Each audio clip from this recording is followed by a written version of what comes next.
I was one decision away from total failure. Not figuratively, literally. Most people don't know this part of my life. They see the outcome, not the moment where everything almost ended. Let me be honest with you. There were nights when I was exhausted, broke, and questioning every decision I had made. Not in a motivational way, in a very real, very human way.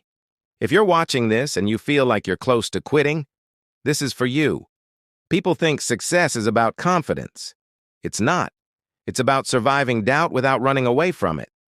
There was a point where the math didn't work anymore. The pressure was constant. Every option in front of me looked bad. And that's when most people retreat. Smart people especially. Because smart people calculate risk very well. And sometimes the calculation tells you to quit. But here's the thing nobody tells you.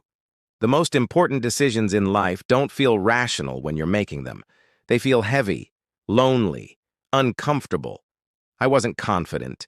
I wasn't calm. I was tired. And that's exactly why that moment mattered. Most people give up not because they failed, but because they're exhausted by uncertainty. They want relief more than progress. I realized something critical then. If I quit, the pain would stop, but so would the possibility. That's when it hit me. Quitting isn't a neutral decision. It's a permanent one.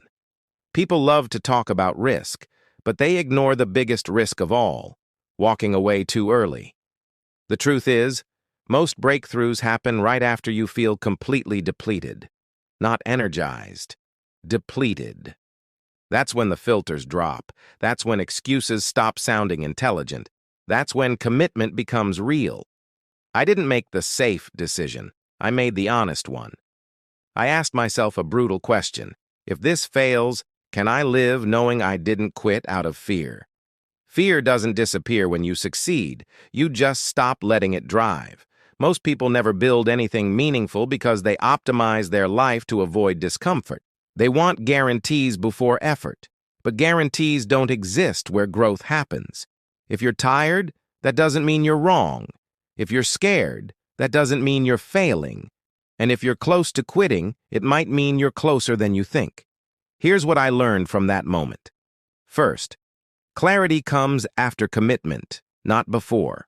Second, short-term relief often destroys long-term potential. Third, your lowest energy moments often precede your most important decisions. And finally, most people don't fail. They just leave too early. I stayed, not because I was sure, but because I refused to let exhaustion make the decision for me. If you're standing at a crossroads right now, understand this. The decision you make when no one is watching matters more than anything you'll do later. And if you want more of these real moments, the ones nobody puts in interviews, subscribe. Because success isn't built in confidence. It's built in the moments where quitting would have been easier,